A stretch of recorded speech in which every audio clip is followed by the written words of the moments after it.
अब आज हम लोग हठ रत्नावली शुरू करेंगे। हठ रत्नावली में हम लोगों ने प्रथम उपदेश कंप्लीट कर लिया था, द्वितीय उपदेश पर हम पहुंचे थे। द्वितीय उपदेश में हम लोगों ने देखा था क्या क्या महत्वपूर्ण चीजें हैं जिसमें हमें पढ़ना था। नौ कुंभक, 10 मुद्रा और सुषुम्ना, इड़ा, पिंगला, यानी तीन जो प्रमुख नाड़ी हैं उनके कई नामों की चर्चा है, ये हमें पढ़ना है। कल हम लोगों ने इसको शुरू कर दिया था। हम लोगों ने ये देखा था जो नौ कुंभक है, नौ में से दो बार शब्द आया हुआ है अष्ट कुंभक, और फिर उसके बाद भुजंगीकरण को नव संख्यका कहा हुआ है, यानी नौवां कुंभक। तो यहाँ से भी कंफ्यूजन की स्थिति ना हो, भुजंगीकरण को नौवां कुंभक कहा गया। उससे पहले 8 हो गए तो अष्ट कुंभक उसके लिए इस्तेमाल किया गया है, तो परेशान नहीं होंगे। सीक्वेंस को लेकर के कई बार परेशानी हो जाती है।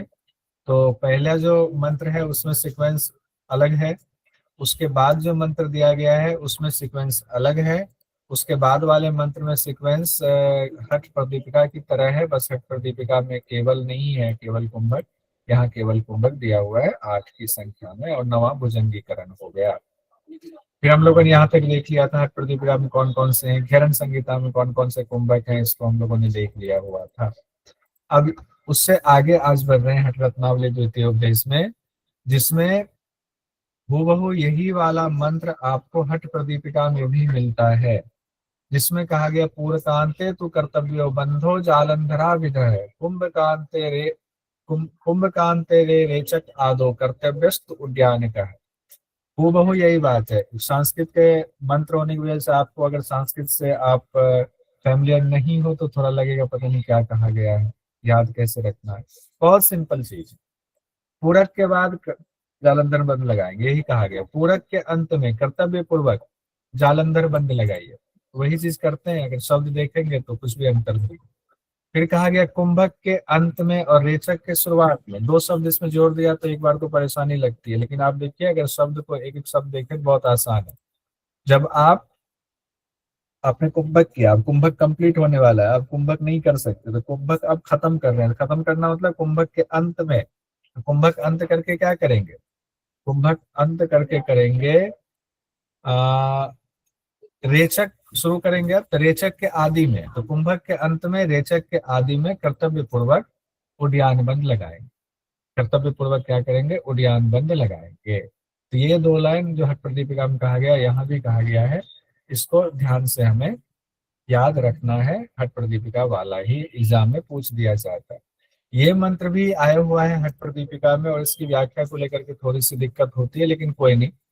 आप दोनों में से कोई भी व्याख्या लगाएंगे तो मंत्र के हिसाब से भी चलेंगे तो एग्जाम में नंबर मिल जाएगा, कोई दिक्कत नहीं होगी। जैसे कहा गया अधस अधः तत् आकुंचनेन आसु कंठ संकोचने कृते मध्य पश्चिम तानेन स्यात् प्राणो ब्रह्म नाड़िगः।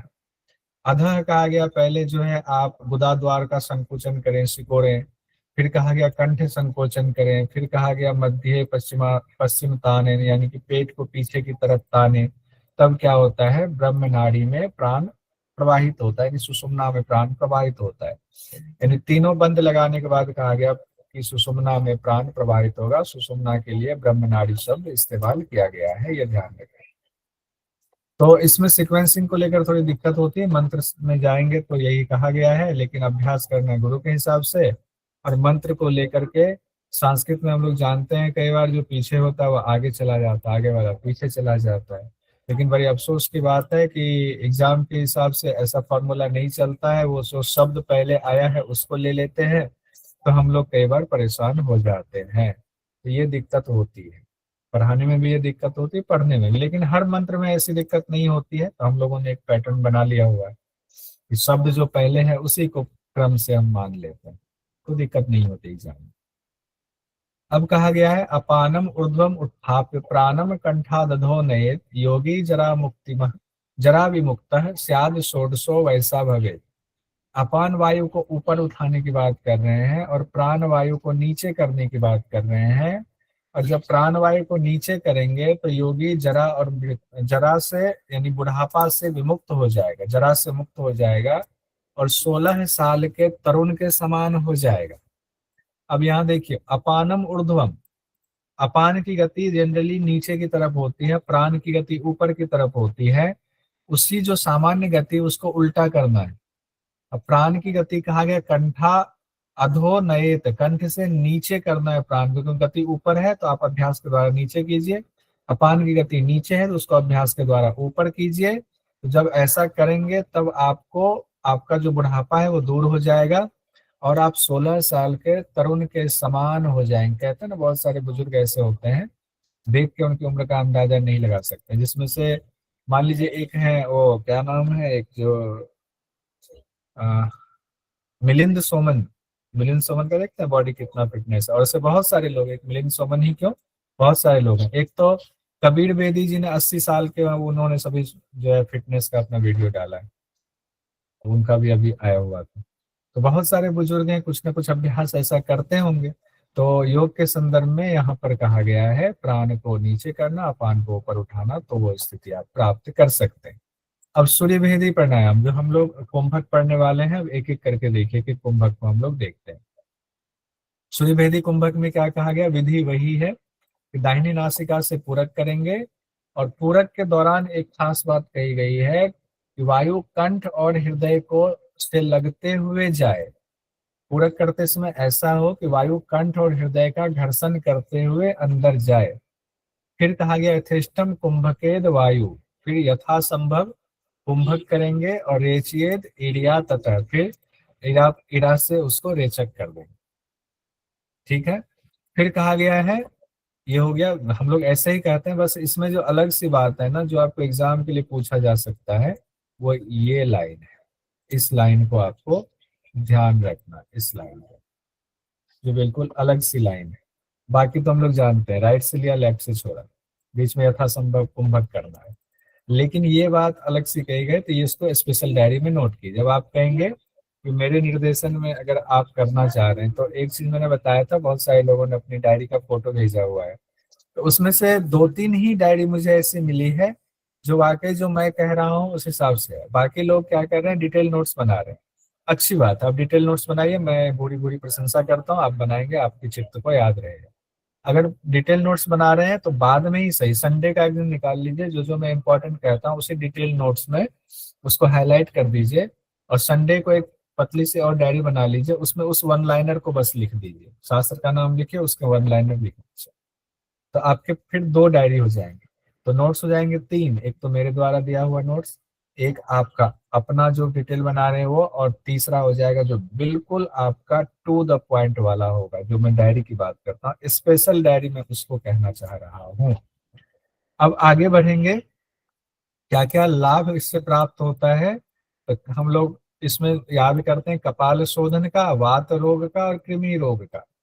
ये 3 तो हम लोग जानते हैं, हठ प्रदीपिका में भी पढ़ा, लेकिन इसमें एक अलग कहा गया, आलस्य दूर होता है।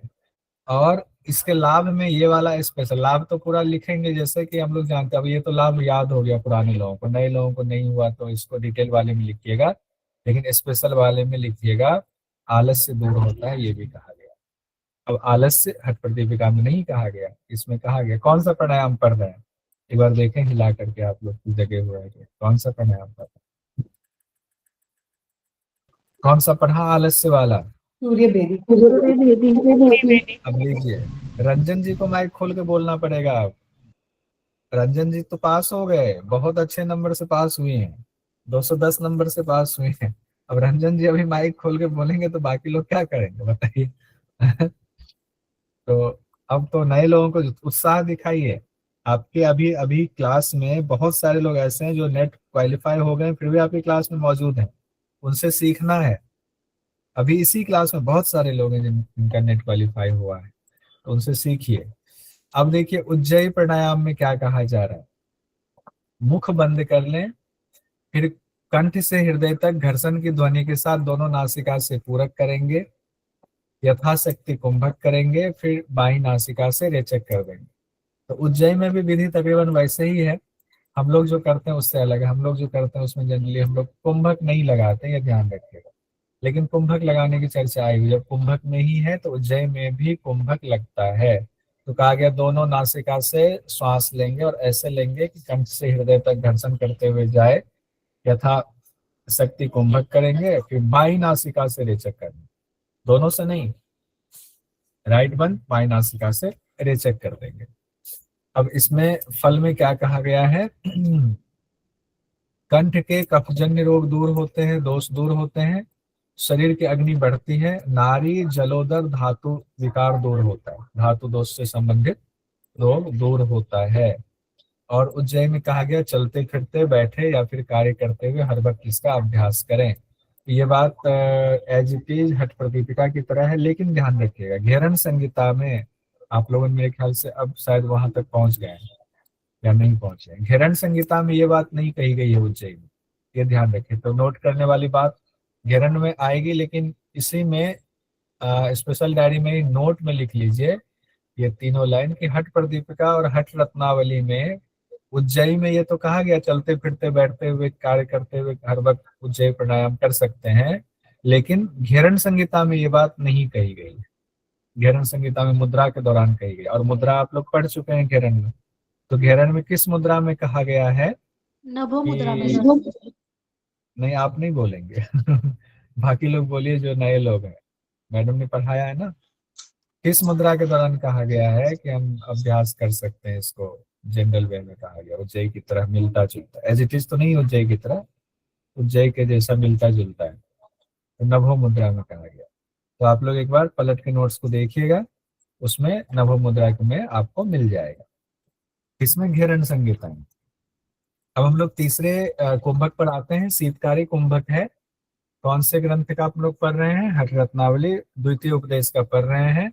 और इसमें कहा गया है शीतकार ध्वनि के साथ में मुख से पूरक करेंगे, ठीक है, यथाशक्ति कुंभक करेंगे। कुंभक नहीं लिखा हुआ है, व्याख्याकार कहते हैं, लेकिन कुंभक है तो हम ये मानकर चलते हैं, इसलिए मैंने लिख दिया हुआ है, लेकिन बता भी रहा हूं कि मंत्र में नहीं है। तो शीतकारी ध्वनि के साथ मुख से पूरक करेंगे, लेकिन हम लोग शीतकारी करते दांत के ऊपर दांत चढ़ाते हैं, लेकिन इसमें दांत पे दांत चढ़ाने वाली बात भी नहीं है, दांत पे दांत भी नहीं चढ़ाएंगे, ठीक है। यथाशक्ति कुंभक करेंगे और फिर दोनों नाक से रेचक कर देंगे। अभी मैसेज पर मैसेज आ रहा है। अब इसके फल में देखिए क्या कहा गया, फल उसी तरीके से जैसे हठ प्रदीपिका में कहा गया, साधक दूसरे कामदेव के समान हो जाते हैं, योगिनी समूह में आदर के पात्र बन जाते हैं, सृष्टि संहार की क्षमता आ जाती है, भूख प्यास निद्रा आलस्य पर विजय प्राप्त हो जाता है, शरीर पर नियंत्रण हो जाता है, सभी व्याधियों से रहित हो जाता है, पृथ्वी पर श्रेष्ठ योगी के समान हो जाता है, सभी व्याधियों से रहित हो जाता है, पृथ्वी पर जो है श्रेष्ठ योगी हो जाता है। साथ ही ये भी कहा गया है ना शरीर पर नियंत्रण, ये भी आ गया। तो ये जब आप देखोगे एज इट इज लगेगा, हठ प्रदीपिका वाला है, सीक्वेंस भी उसी तरीके से कहा गया है। कामदेव वाला इंपॉर्टेंट है, ये पूछा जाता है, योगिनी समूह में आदर का पात्र, सृष्टि संहार की क्षमता आ जाती है, भूख प्यास निद्रा आलस्य पर विजय होती है। सृष्टि संहार का ये अर्थ नहीं है कि वो पूरी धरती को हिला डुला करके तोड़ मरोड़ के रख देंगे, ऐसा नहीं। अपनी सृष्टि का संहार, अपनी सृष्टि इन द सेंस की हम जो हमारा चित्त जो पूरे संसार में लगा हुआ है उसके संहार की क्षमता आ जाती है, और जो ये आत्मा जो है आत्म तत्व इस शरीर से जुड़ा हुआ है, जो प्रकृति है उसके संहार की क्षमता आ जाती है, यानी कभी भी वो मुक्त हो सकते हैं इस शरीर से। यहाँ ये तात्पर्य का लगाना है। अब आगे देखिए शीतली, शीतकारी के बाद शीतली कहा गया। अभी हठ प्रदीपिका वाले सीक्वेंस में हम बढ़ रहे हैं, जिसमें कहा गया शीतली प्राणायाम में जिह्वा की सहायता से वायु अंदर खींचे। जिह्वा को पाइप की तरफ बनाना है, नहीं बनाना है, नहीं कहा गया है। व्यवहार में क्या करते हैं अलग बात है, हमें टू द पॉइंट कई बार जाना पड़ता है। जिह्वा की सहायता से वायु अंदर खींचे, पूर्व की तरह कहा गया है, पूर्ववत कुंभक करें, पूर्व की तरह कुंभक करेंगे यथाशक्ति, और फिर दोनों नासिका से रेचक कर देंगे धीरे धीरे। फिर कहा गया 80 बार इसका अभ्यास करेंगे, शनैर शिति पर्यंतम, शनैर शिति पर्यंतम कहा गया, तो 80 बार, ये पॉइंट आपको नोट करना। शीतली में कितनी बार कहा गया, हठ रत्नावली में 80 बार अभ्यास करते, तो ये नोट कीजिए स्पेशल डायरी में। और जो आप नोट्स बना रहे हैं उसमें तो आप डिटेल बनाइए अपने हिसाब से, अच्छी बात है, लेकिन स्पेशल में 80 बार शीतली के दौरान पॉइंट नोट कीजिए। शीतली के फल में देखिए क्या कहा गया, गुल्म रोग प्लीहा और ज्वर, गुल्म रोग प्लीहा ज्वर, पित्त दोष दूर होता है, भूख प्यास पर कंट्रोल, विष का भी प्रभाव नहीं होता, वैसे ही कहा गया है हठ प्रदीपिका की तरफ तकरीबन। आगे बढ़ते हैं हम लोग भस्त्रिका में आते हैं। भस्त्रिका में क्या कहा गया है, रेचक, पूरक और कुंभक ये सभी प्राण संयम के लिए है। रेचक, पूरक, कुंभक किसके लिए है? प्राण को संयमित करने के लिए, कंट्रोल में करने के लिए, निरोध करने के लिए है। फिर कहा गया है बिना रुके पूरक और रेचक करना, फिर श्वास को समान स्थिति में रखते हुए कुंभक लगाए। ये इंपॉर्टेंट लाइन है। वैसे तो ये दोनों ही, पूरा मंत्र ही इंपॉर्टेंट लाइन है, क्योंकि ये बात हठ प्रदीपिका में नहीं कही गई भस्त्रिका के दौरान, और यहाँ पर कही गई है। तो बिना रुके पूरक रेचक करना, फिर श्वास को समान स्थिति में रखते हुए कुंभक लगाना, ये इंपॉर्टेंट लाइन है। इसको स्पेशल डायरी में नोट करना है भस्त्रिका के लिए। अब फिर भस्त्रिका के लिए यथैव लौहकाराणाम भस्त्रि वेगेन चाल्यते तथैव स्व शरीरस्थम चालियेत त्वनम सुधि। अब फिर एज इट इज वैसे ही है, यथाश्रमो भवेद देहे तथा सूर्य न पूर्येत। इसको पूरा मंत्र नहीं पढ़ेंगे, अर्थ पर हम लोग आते हैं।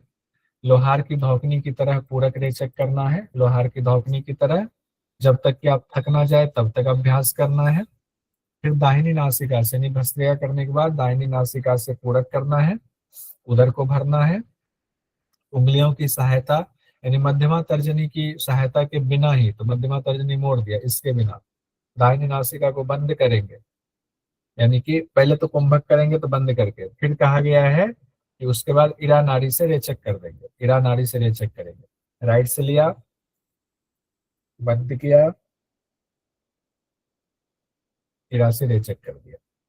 अब इसमें आप कहोगे आपने गर्दन क्यों झुकाया, जालंधर बंद तो लिखा नहीं है। हाँ लिखा नहीं है, लेकिन जब कुंभक लगाते हैं जालंधर बंद लगाते हैं, इसलिए मैंने दिखाने में बता दिया। और इरा से, यानी एक राउंड सूर्य भेदी प्राणायाम करना है, सिंपल सी बात है भस्त्रिका के बाद। और भस्त्रिका में वात पित्त कफ तीनों दोष दूर होता है, शरीर की अग्नि बढ़ती है, ब्रह्म नारी के मुख से जो कफ है उसको हटाता है, यानी साफ कर देता है। तो इस कुंभक पर विशेष ध्यान देना चाहिए। विशेषे नैव कर्तव्यम भस्त्राख्यम कुंभकम त्विदम, ये कहा गया है, विशेष ध्यान देना चाहिए कर्तव्य पूर्वक इस पर। अब हम लोग आगे बढ़ते हैं, इसमें कोई दिक्कत तो नहीं। वात पित्त कफ की चर्चा आगे किस प्राणायाम से हुआ, तो भस्त्रिका से। किस कुंभक पर विशेष ध्यान देने के लिए कहा गया है, तो भस्त्रिका पर। और फिर देखिए जो हमने कहा था नोट करने के लिए, श्वास को समान स्थिति में रखते हुए कुंभक लगाना है। ये बात किस कुंभक के लिए कही गई है, तो भस्त्रिका कुंभक में ये बात आई हुई है। आगे बढ़ेंगे, भ्रामरी हम लोग आएंगे। भ्रामरी में भी हाँ वैसे ही है, हठ प्रदीपिका की तरह ही भ्रामरी वाला है, एज इट इज जो हम लोगों ने पढ़ा हुआ था। नर भ्रमर की आवाज में पूरक करेंगे, मादा भ्रमर की आवाज में रेचक करेंगे। पूरक करेंगे जल मतलब तेजी से, वेग से ध्यान दीजिएगा, वेग से करेंगे। और रेचक करेंगे धीरे धीरे। तो पूरक रेचक में हो गया ना अंतर, एक वेग पूरा यानी जल्दी करना है, मान लीजिए जल्दी करना, एक करना है धीरे धीरे। हालांकि मैं नाक बंद करना, इसमें नाक बंद करने वाली बात नहीं है, ये तो भ्रामरी है।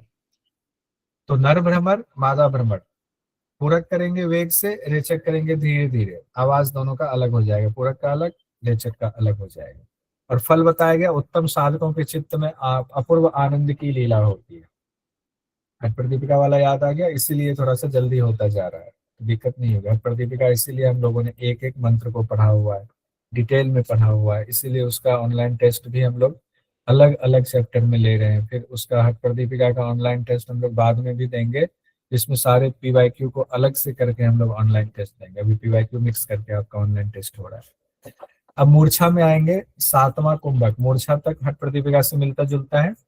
मूर्छा में क्या कहा गया है, पूरक की समाप्ति पर जालंधर बंद लगाएंगे। पूरक करेंगे, जैसे पूरक किया, पूरक के बाद जालंधर बंद लगाएंगे, और फिर धीरे धीरे रेचक करना चाहिए, यानी जालंधर बंद में ही रेचक करना है। तो मनोमूर्छा सुख प्रदान करने वाली, सुख की प्राप्ति होती है। हठ प्रदीपिका में भी यही है। यहाँ पर यह बात नहीं कही गई है कि रेचक जो पूरक हम कर रहे हैं वो दाहिनी नासिका से करेंगे, बाएं नासिका से करेंगे, दोनों नासिका से करेंगे, इस बारे में कोई निर्देश नहीं है। तो अपना अनुमान कुछ नहीं लगाना है परीक्षा की दृष्टि से। अब जो आठवां है वो हठ प्रदीपिका में क्या था, प्लावनी की बात आई थी, लेकिन यहाँ पर क्या है, केवली कुंभक कहा गया। तो यहाँ पर केवल की चर्चा होगी और हठ प्रदीपिका में प्लावनी, ये अंतर है आठवें कुंभक में। फिर नौवें का तो हठ प्रदीपिका में है ही नहीं। केवली में क्या कहा गया, रेचक के बिना सुखपूर्वक वायु धारण करना केवल कुंभक। अब ये रेचक पूरक रेचक के बिना, हालांकि वहां जो केवल कुंभक बताया गया अष्ट कुंभक के बाद सहित और केवल कुंभक बताया गया हठ प्रदीपिका में, वहां भी यही बात है, बात तो यही है। तो वहां पर 8 के अलावे जाना माना गया है इसको, यानी कि सहित कुंभक की सिद्धि को कहा गया है केवल कुंभक। यहाँ पर 8वें नंबर पर केवल कुंभक को रख करके उसी बात को कहा गया। फल क्या होता है केवल कुंभक में? सिद्ध होने पर तीनों लोकों में कोई ऐसी चीज नहीं है जो प्राप्त ना हो, भू भुआ स्व तीनों लोकों में सब प्राप्त हो जाएगा। राजयोग की प्राप्ति होगी, ये बात हठ प्रदीपिका में भी है, इसमें कोई संशय नहीं है। केवल कुंभक से राजयोग की प्राप्ति होगी। 9 कुंभक पढ़ रहे हैं, एकमात्र इसी कुंभक में ये बात आई है ना कि किससे प्राप्ति होगी राजयोग की, तो केवल कुंभक से होगा। अब 8वां 9वां जो भुजंगीकरण है ना, भुजंगीकरण की वजह से एग्जाम में क्वेश्चन बनता है, कई बार पूछा गया है, और आपको इंटरव्यू वगैरह में भी पूछा जाता है अगर कहीं जाते हो तो। लेकिन एक चीज देखिए, 2 लाइन में निपटा दिया गया है, 2 ही लाइन में निपटाया गया है, कंठ से ही पूरक, कंठ से ही रेचक, 9वां कुंभक भुजंगीकरण है, बस। फल वल कुछ नहीं बताया गया। इतना इंपॉर्टेंट है परीक्षा के लिए, और बताया गया सिर्फ 2 लाइन में। कंठेन पूर्येद वायु रेचयेद कंठ नालतः भुजंगीकरणम चेति कुंभको नवमः स्मृतः, बस खत्म। तो इसमें इंपॉर्टेंट क्या होगा? कंठ से ही पूरक, कंठ से ही रेचक करना, यानी कंठ को थोड़ा सा दबा करके करना। ये 9वां कुंभक भुजंगीकरण है, भुजंगीकरण। ठीक है, अब हम लोग आते हैं 10 मुद्रा पर। तो ये आसान था क्योंकि हठ प्रदीपिका से मिलता जुलता था, तो बहुत ज्यादा दिक्कत नहीं थी। अब हम लोग मुद्रा में आते हैं। हाँ, किन्हीं का हैंड रेज है? हाँ, वेदन जी। सर ये प्रैक्टिकल में कंठ से पूरक का सर कैसे करेंगे? पूरक जैसे कि हम लोग उज्जैन में करते हैं ना, कंठ स्विच करके हिसिंग साउंड से, वैसे ही। तो इसका अर्थ ये समझेंगे कि मुख से सर श्वास को हम मुख भरेंगे ऐसा? हाँ, मुख से ही भरेंगे। अब वैसे तो नाक से भरते हैं, अब कंठ से कहा गया है तो मुख खोल के होगा कुछ। अब कैसे किया जाए, अब हमने भी कभी किया नहीं है, सही बताऊं तो। अभी आप बता रहे हो, अभी करने लगे तो कुछ दिक्कत हो जाएगी। ठीक है, तो अभी नहीं करते हैं इसको, देखेंगे कोई मिले कोई सिद्ध तो उनसे पूछेंगे। सही किया आपने पूछा, अच्छा सवाल है आपका। ठीक है, तो कहा इतना ही गया है, अब उससे ज्यादा क्या ही बोले। बढ़िया सवाल था आपका। ठीक हो गया। तो ठीक है, और सब लोग भी अगर किन्हीं को पता चले, कोई सिद्ध मिले जो करते हो, तो जरूर बताइएगा कि कैसे उन्होंने किया हुआ है, कैसे वही होते हैं इससे। अब मुद्रा पर आए हम लोग, 10 मुद्रा। महामुद्रा महाबंधो महावीरस तृतीयक है, उद्यानम मूल बंधो जालंधरा विदय करनी विपरीताख्या वज्रोली शक्ति चारणम संप्रदाया खेचरी सा 10 मुद्रा प्रकीर्तिता। अब ये तो 10 मुद्रा है, इसमें क्या है, खेचरी बस 10वें नंबर पर है, बाकी सब एज इट इज सिक्वेंस में है, हठ प्रदीपिका की तरह। वहां खेचरी चौथे नंबर पर है, यहाँ 10वें नंबर पर, तो नंबर चेंज हो गया, तो सब अपने आप बाकी जो नीचे वाला था वो ऊपर खिसक जाएगा। ठीक है, तो महामुद्रा महाबंध महावेद, महामुद्रा महाबंध महावेद। उसके बाद खिचड़ी होना चाहिए था हर प्रतिपिका के मुताबिक, तो आ गया उद्यान बंद, मूल बंद, जालंधर बंद। उद्यान पहले पेट वाला, नीचे मूल बंद, ऊपर जालंधर बंद। आप लोगों ने उसमें पढ़ लिया हुआ है घेरन संहिता में। घेरन में क्या है, उद्यान बंद पहले है, और फिर जालंधर बंद है, फिर मूल बंद है घेरन संहिता में। याद आया? वहां उद्यान बंद के बाद जालंधर बंद है, फिर मूल बंद है। लेकिन हठ प्रदीपिका और हठ रत्नावली में उद्यान बंद का अभ्यास, फिर मूल बंद, फिर जालंधर। सीक्वेंस की बता रहा हूँ, अभ्यास की नहीं बता रहा हूँ। ये सिर्फ मैं सीक्वेंसिंग की बात कर रहा हूँ कि मंत्र में जो सीक्वेंस दिया है उसकी बात कर रहा हूँ। विपरीत करनी, वज्रोली, शक्ति चालनी, और लास्ट में खिचड़ी मुद्रा के बारे में चर्चा है। अब इसको भी हम लोग देख लेते हैं। अब यहाँ पर अच्छा, लेखक कौन है हठ रत्नावली के? लेखक कौन है बता दीजिए एक बार। श्रीनिवास। श्रीनिवास भट्ट। श्रीनिवास भट्ट, बहुत बढ़िया। तो श्रीनिवास भट्ट जी क्या कह रहे हैं कि 10 मुद्रा किनके द्वारा बताई गई हैं? भगवान शिव के द्वारा बताई गई हैं, और ये 8 ऐश्वर्य को देने वाली है। अष्ट ऐश्वर्य प्रदायकम, अष्ट ऐश्वर्य यानी कि अनिमा लघिमा गरिमा वाला, वो अष्ट ऐश्वर्य को देने वाली है। सिद्धों के लिए प्रिय है, वल्लभा सर्व सिद्धि नाम। मुद्रा के लिए हठ प्रदीपिका में भी यही कहा गया था, देवों के लिए दुर्लभ है। और फिर कहा गया आदिनाथ ने ये 10 मुद्रा बताई हुई है, हर मुद्रा जो है एक का तासो मुख्या, और हर मुद्रा जो है महासिद्धि को देने वाली, श्यान महासिद्धि प्रदायिनी। हर मुद्रा आपको सिद्धि दे सकती है, इतनी ताकत है मुद्राओं में।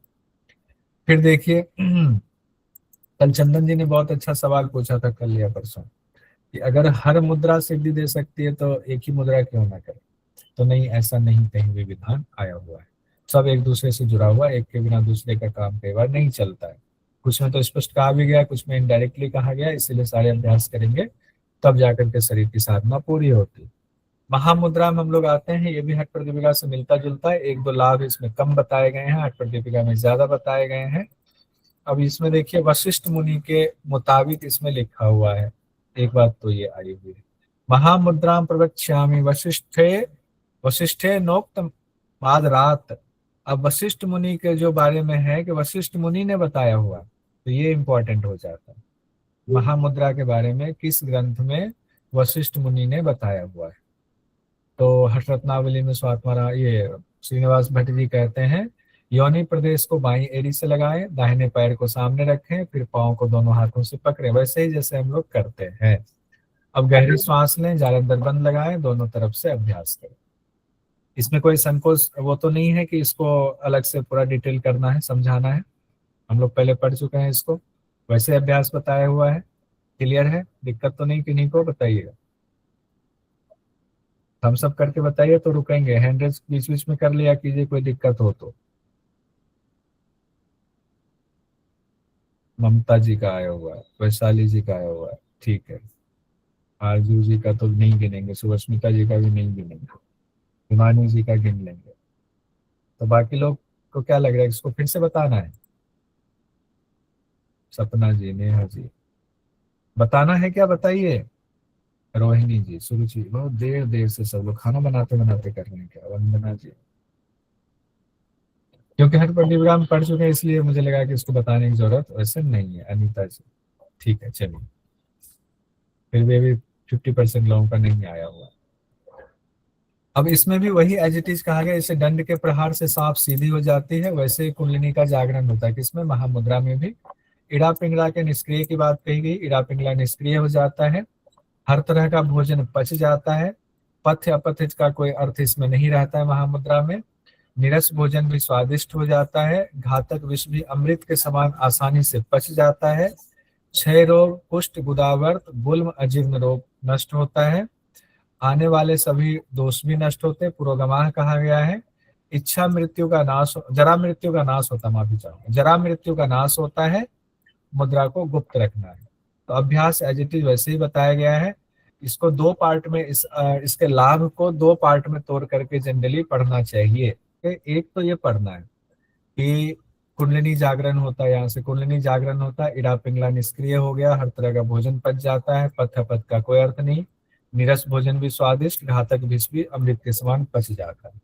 एक पार्ट यहाँ तक पढ़िए। दूसरे पार्ट जो क्वेश्चन पूछा जाता है वो रोग बीमारी का नाम जो लिया गया है उससे पूछा जाता है। क्षय रोग, कुष्ठ, गुदावर्त, गुल्म, अजीर्ण वाला पूछा जाता है। क्षय, कुष्ठ, गुदावर्त, गुल्म, अजीर्ण, ये और आने वाले सभी रोग, ये अलग से आपको पढ़ना पड़ेगा। उसमें ये दो भी जोड़ दीजिए, ये भी जोड़ दीजिए, जरा मृत्यु का नाश होता है, ये भी जोड़ दीजिए, गुप्त रखना है, ये तो लाभ में तो नहीं है, लाभ नहीं माना जाएगा। तो ये दो पार्ट में इसको पढ़िए, एग्जाम में ऐसे तोड़कर पूछा जाता है, ज्यादातर ये वाला लाइन से पूछा जाता है।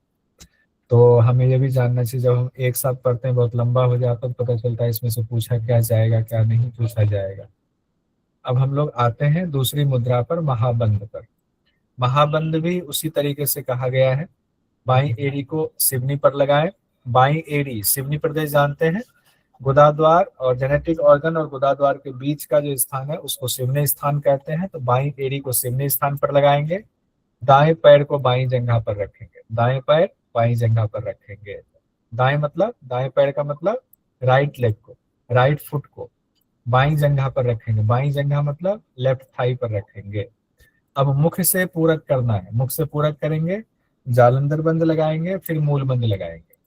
जालंधर बंद, मूल बंद की चर्चा आई हुई है, ध्यान कीजिएगा, लेकिन इसमें उद्यान बंद लिखा हुआ नहीं है। और हम लोग ये जानते हैं व्यवहार में कि महाबंद जहां आया तो वहां तीनों बंद लगेगा, तो वो उसमें समाहित आप मान लीजिए कि है, लेकिन इसमें मंत्र में नहीं है, नहीं है, इसलिए हमने इसको नहीं लिखा हुआ है। बस ये है, एग्जाम के लिए कर रहे हैं तो थोड़ा सा उसमें स्पेसिफिक जाना पड़ता है। अब जो एक इम्पॉर्टेंट चीज है, ध्यान सुषुम्ना पर ले जाए। महाबंध में कहा गया ध्यान सुषुम्ना पर ले जाए, ये एक लाइन इंपॉर्टेंट है, तो इसको नोट कीजिएगा। जहां भी लिखेगा उसमें हाईलाइटर से हाईलाइट कर दीजिएगा। फिर कहा गया धीरे धीरे रेचक करें। अब जब हमने पूरक किया, कुंभक किया, जालंधर बंद लगा करके, मूल बंद लगाया, ध्यान हमारा सुषुम्ना पर है, अब एक समय तक ही तो हम कुंभक कर पाएंगे क्षमतानुसार। फिर जब कुंभक खोल रहे हैं तो धीरे धीरे रेचक कर देंगे। इस अभ्यास को कहा गया बाईं तरफ से करने के बाद दाईं तरफ से करें। अब बाईं तरफ से का मतलब क्या हुआ, पाँव को बदल दीजिए, जो पाँव ऊपर है सभ्यांगे जो समभ्यस्य, दक्षिणांगे समभ्यसे, ये ध्यान रखेंगे। तो फिर जो है इसको बाईं एड़ी अब नीचे है तो अब दाहिनी एड़ी को नीचे कर लीजिए, पाँव बदल लीजिए। और फिर इसमें जो लाभ कहा गया है वो लाभ भी देख लीजिए कि सभी नारियों में, अब यहाँ पर ये इंपॉर्टेंट है, इसको इंपॉर्टेंट नोट कीजिए। अभी बताता हूँ क्या है, इस लाइन को बताता हूँ। एक तो यह है त्रिवेणी का संगम केदार स्थान में पहुंच जाता है, मन केदार स्थान में पहुंच जाता है, दोनों तो है ही, दूसरी वो भी है। ये लाइन बहुत इंपॉर्टेंट है, महान सिद्धियों को देने वाला तो है ही, सभी नारियों में प्राण को ऊर्ध्वगामी करता है। ये लाइन इंपॉर्टेंट है, इसको हाईलाइट कीजिए स्पेशल डायरी के लिए। कौन से अभ्यास में, महाबंध में, सभी नारियों में प्राण को ऊर्ध्वगामी करता। आप कहेंगे इसमें क्या नया है, क्यों है ये इंपॉर्टेंट? कोई बता सकते हैं क्यों इंपॉर्टेंट है? हठ प्रदीपिका के मुकाबले अगर इसकी तुलना करें तो क्यों इंपॉर्टेंट हो जाता है? कोई बता सकते हैं? नए पुराने सबको चांस दे रहा हूँ, हैंड रेज लेकिन कीजिए। अरे आज सब लोग अभी भी रिजल्ट ही देख रहे हैं क्या? 8 बजे। और एक चीज और लेके आए हूँ, वेरी एक्सपेंसिव। वो तो ठीक है, पहले इस लाइन को, ये लाइन इंपॉर्टेंट क्यों है सानू जी बताओ। इसमें कौन सा क्या 150 सभी नारियों में प्राण को 80 का दिया है। क्या? सर मैं बोलूं? 81 82 का। ये देखो, ये लेकर आए। कविता जी बोलिए। सर वहाँ पे ना ऊर्ध्वगामी मतलब नहीं करता, रोकता है, इसके विपरीत बताया गया है। डॉली जी बताइए। हाँ सर यही है, इसमें उधर गामी हो रहा है, उसमें नहीं, उसमें देखिए रोकता है। वेदन जी बताइए। जी सर, हठ प्रदीपिका में सर उसमें उधरगामी गति सर कही गई है, और इसमें सर प्राण की उधरगामी गति को रोकता है उसमें कहा गया है सर। उसमें रोकने वाली बात है, चंदन जी बता दीजिए। ऊर्ध्वगामी होने के बाद में सुषुम्ना में प्रवेश करेगा ना? नहीं, मैंने उस इसलिए नहीं, सुषुम्ना में तो बहुत जगहों पे कहा गया। रंजन जी बता दीजिए। हठ प्रदीपिका में बाकी नाड़ियों में नहीं ऊर्ध्वगामी होगा, सुषुम्ना में होगा, और यहाँ पे सभी नाड़ियों में लिखा है। हाँ ठीक है, सिर्फ चंदन जी आप थोड़ा आध्यात्मिक चले गए, हम लोग एग्जाम की दृष्टि से बस इसको पढ़ रहे हैं। ये आपको देखना पड़ेगा, वहां पर कहा गया है हठ प्रदीपिका में महाबंध के बारे में कि सभी नारियों में, वहां पर कहा गया, वैसे वहां लिखा हुआ है सभी नारियों में प्राण को ऊर्ध्वगामी होने से रोकता है हठ प्रदीपिका में। तो व्याख्याकारों ने लिखा है कि सभी नारियों में प्राण ऊर्ध्वगामी होने से रोकता तो है, लेकिन सुषुम्ना में नहीं रोकता, बाकी जगहों पर रोकेगा सुषुम्ना में जाएगा। जो आप चंदन जी कह रहे थे वो आध्यात्मिक है वही चीज, लेकिन हमें परीक्षा की दृष्टि से क्या देखना है, हठ रत्नावली में साफ साफ लिखा हुआ है कि सभी नारियों में प्राण को ऊर्ध्वगामी करता है। तो हो सकता है अगर इसका अर्थ लगाएंगे, अर्थ पर अगर जाएंगे आध्यात्मिक दृष्टि से, तो सबसे प्रमुख नारी है, सभी नारियों का प्रतिनिधित्व करता है सुषुम्ना नारी, तो सुषुम्ना में प्राण को ऊर्ध्वगामी करता है। भले ही आप अर्थ ये लगा दे, लेकिन शब्दशः जब आएंगे तो परीक्षा में दिक्कत हो जाती है। सभी नारियों में प्राण को ऊर्ध्वगामी करता है, कहाँ कहा गया है, तो हठ रत्नावली में कहा गया है। ठीक है, विबोधकः कहा गया है, विबोधकः नारी नाम ऊर्ध्वम गति विबोधकः कहा गया है। तो ये थोड़ा सा दोनों में शब्द में कहने का उसमें लगता है कि दोनों एक दूसरे का विरोधी है, लेकिन विरोधी कभी होता नहीं है। ठीक है, तो दोनों से लगता है विरोधी, लेकिन परीक्षा की दृष्टि से बन जाता है क्वेश्चन यहाँ से। हाँ चंदन जी कुछ कहना चाह रहे हैं? इस सूत्र में सर सुषुम्ना पर ध्यान लगाने की बात कही जा रही है। हाँ उससे ये लग रहा है कि जब ऊर्ध्वगामी होगा हाँ, तो वो प्राण जब नीचे की ओर नहीं बहेगा तो मैंने कहा तो सही कि अलग हो ही नहीं सकता है, बात व्याख्या में आएंगे तो वही होगा, लेकिन क्या करें, हमारी मजबूरी है पढ़ाने की। मैंने आपकी बात को काटा बिल्कुल भी नहीं, बिल्कुल आप सही कह रहे हैं, सुषुम्ना में प्राण लगाना वही अर्थ है यहाँ, लेकिन एग्जामिनर ऐसे पूछ देता है, देखते हैं हमारा ध्यान है कि नहीं, तो उसमें कहा गया तो हम उसको इस हिसाब से पढ़ लेते हैं। बाकी जो आप कह रहे हैं अर्थ वही होगा, 101% वही होगा, ठीक है। जैसे कि उसमें कहा गया सभी नाड़ियों में प्राण की ऊर्ध्वगति को रोकता है, अगर सभी में ऊर्ध्वगति को रोकेगा तो सुषुम्ना में भी रोकेगा, लेकिन व्याख्याकारों ने कहा ठहरो, यहाँ अर्थ ये है कि सभी में तो रोकता है लेकिन सुषुम्ना में बढ़ाता है, तो वो व्याख्या में चला गया, तो वो व्याख्या में प्लस शब्द में थोड़ा सा अंतर हो जाता है। लेकिन अगर इसको ज्ञान की दृष्टि से पढ़ेंगे तब तो ये वाला जो एग्जाम की दृष्टि से ये बहुत तुच्छ वाली बात हो जाएगी, फिर तो ज्ञान की बात में तो नहीं, सुषुम्ना में ही जाएगा, सीधा और सपाट। अब आते हैं हम लोग आगे, इसमें और लाभ में त्रिवेणी का संगम और मन केदार में जाता है, ये बात तो खैर वहां भी कहा गया था। हठ पर दीपिका में कालपास शब्द भी आया हुआ था, तो वो एक्स्ट्रा था। त्रिवेणी संगम मन केदार में जाता है, ये क्वेश्चन भी यहाँ से पूछा जाता है, अगर सिर्फ यही दो दे दे, किस अभ्यास में कहा गया है, त्रिवेणी का संगम होता है मन केदार में जाता है, तो महाबंध में हो गया, यहाँ से भी क्वेश्चन बन जाता है। अब हम लोग आते हैं महावेद में। महावेद में है, जैसे हक प्रदीपिका में कहा गया वैसे ही है कि जैसे एक स्त्री का जो रूप लावण्य होता है, पुरुष के बिना उसका कोई अर्थ नहीं होता है, उसी तरीके से महामुद्रा महाबंधो निष्फलो वेद वर्जितो, महामुद्रा महाबंध जो अभी हम लोगों ने पढ़ा दोनों, उसके बाद अगर महावेद का अभ्यास नहीं करते तो महामुद्रा महाबंध जो इतना इतना यत्न करके हमने अभ्यास किया निष्फल हो जाएगा। सोचिए, महामुद्रा में इतना कोशिश किया, इतने फल बताए गए हैं, महाबंध इतना अच्छा से किया, उसमें सुषुम्ना में प्राण प्रवाहित होने की आध्यात्मिक दृष्टि से बात हो रही है, मन केदार में पहुंचने की बात हो रही है, त्रिवेणी की संगम की बात हो रही है, इतना कुछ हो रहा है, और उसके बाद अगर महावेद नहीं किया, सोचे यहीं पर रह जाए, तो कहा गया निष्फलो, वो सारे फल निष्फल हो जाएंगे। इसीलिए वेद महावेद का अभ्यास करना। अब देखिए यहां से हो गया, जुड़ गया ना मामला, तो ये उसी तरीके से जैसे हठ प्रदीपिका में है।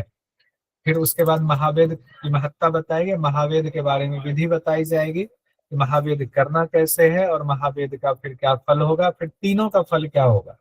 यहाँ पर जो मंत्र है ना, उसमें हमने एक मंत्र को नीचे कर दिया, 49वां मंत्र 50वां मंत्र सीधे 52वें पर आ गए, 51वें नंबर का मंत्र जो है हमने नीचे कर दिया हुआ, क्योंकि वो इससे मैच नहीं कर रहा था, हालांकि वो 51वें नंबर पर था, मैच कर भी रहा है, तो इस फ्लो को थोड़ा सा तोड़ते हुए कर रहा है, उसको नीचे अभी देख लेंगे। कहा गया महाबंध लगाइए, तो महावेद में क्या करना, पहले महाबंध के अभ्यास में आएंगे, फिर मन से वायु का पूरक करेंगे, तो मन पूर्वक एकाग्र होकर के पूरक कर लेंगे वायु का, फिर जालंधर बंध लगाएंगे, फिर दोनों हथेलियों को भूमि पर रखेंगे, फिर नितंबों को बार बार जमीन पर पटकेंगे। महावेद वाला वीडियो आप लोगों को दिखाया था ना कि कैसे जो है लगा करके, हालांकि जनरली हम लोग जब अभ्यास में करते हैं कॉलेज में या योग संस्थान में तो कैसे करते हैं, पद्मासन लगा के करते हैं, लेकिन ध्यान दीजिएगा यहाँ महाबंध लगाने की बात आई हुई है, क्योंकि ये भी पूछा जा सकता है महावेद का अभ्यास किसमें करते हैं, महाबंध में, लेकिन ये हठ प्रदीपिका हठ रत्नावली में कहा गया है, घेरण संहिता में अलग है। तो अब आपके लिए ये है कि आप इसका कंपेयर कीजिएगा कि घेरण संहिता में महावेद का अभ्यास कैसे कहा गया, ये भी इंपॉर्टेंट हो जाता है। ये आपके लिए टास्क रहा कि आपको भेजना है मुझे घेरण संहिता में महावेद का कैसे कहा गया, क्योंकि हठ प्रदीपिका और हठ रत्नावली तो एक ही है। फिर कहा गया इससे फल क्या होता है, पाप नष्ट होते हैं, पुण्य का संचय होता है, सारे पाप नष्ट हो जाएंगे, पुण्य संघात संधाई पापोस विधुरम सदा, पाप खत्म, पुण्य का संचय होगा। अब आगे देखिए, इसमें भी हठ प्रदीपिका की तरह कहा गया है, एक याम यानी प्रत्येक एक याम यानी 3 घंटे के अंतराल पर करना है। तो कितना याम होता है पूरे 24 घंटे में, 8 याम होता है, 3 घंटे का एक याम, तो अगर 24 घंटे को बांटेंगे तो 3 घंटे पर होता है एक याम, तो 8 बार अभ्यास करेंगे, हर 3 घंटे में एक बार अभ्यास करेंगे। और ये तो तभी हो सकता है जब गुरु के आश्रम में रहे, अभी करने लग जाए तो फिर सुबह सुबह कोई नहीं देखेगा, पता चला कोई मेहमान आए घर में कोई है पत्नी भी परेशान हो जाएंगे, बच्चे भी परेशान, क्या पटकते रहते हो हिप्स को उठा उठा के हर 3 घंटे पर। तो ये उनके लिए है अभ्यास, रत्न योगी सब कुछ छोड़ करके उनके लिए बात कही गई। फिर यहाँ जो बात हो रही थी 51वें नंबर की, वो आएंगे, लेकिन उससे पहले 53वें नंबर के मंत्र में देखिए, अभी महावेद का अभ्यास बताया जा रहा है, महावेद का फल बताया जा रहा है, उसके बाद तीनों का फल एक साथ बताया गया है। एतत् त्रयम महागुह्यम जरा मृत्यु विनाशनम। जैसे ही त्रयम शब्द आया तो ये महामुद्रा, महाबंध, महावेद तीनों के लिए आएगा। ये जरा मृत्यु का करने वाला महागुह्य तो है ही, जरा मृत्यु का विनाश करने वाला है, अग्नि को वृद्धि करने वाला, बढ़ाने वाला है, और अनिमा आदि गुण देने वाला है, अनिमा आदि सिद्धियां देने वाला है। तो अनिमा आदि सिद्धियां कहा गया करके। अब इसमें आते महावेद के दौरान ही कहा गया है। अब जो 51वें नंबर का हम लोगों ने किया था उसका है ये, एक की निकाय हुआ मैसेज की मेरा नहीं हुआ है पीएचडी। सम्यक श्रद्धावतामेव सुख प्रथ साधने वहिनी स्त्री पथ सेवा नाम आदि वर्जनम दिशेत। अब इसमें जनरली हम लोग कहते हैं ना कि वहिनी स्त्री पथ, इनका जो है सेवन मना किया गया। फिर गोरक्षनाथ जी के मुताबिक हम लोगों ने पढ़ा हुआ है। यहाँ पर ये महावेद के दौरान ही बीच में ये वाला मंत्र आ गया हुआ था 51वें नंबर पर, कि जिनकी इसमें श्रद्धा है, इसे ही सुख का प्रथम साधन मानते हैं जो, उनको आरंभ में आग में तपना, स्त्री संग, लंबी यात्रा से परहेज करना चाहिए। तो इंपॉर्टेंट हो गया।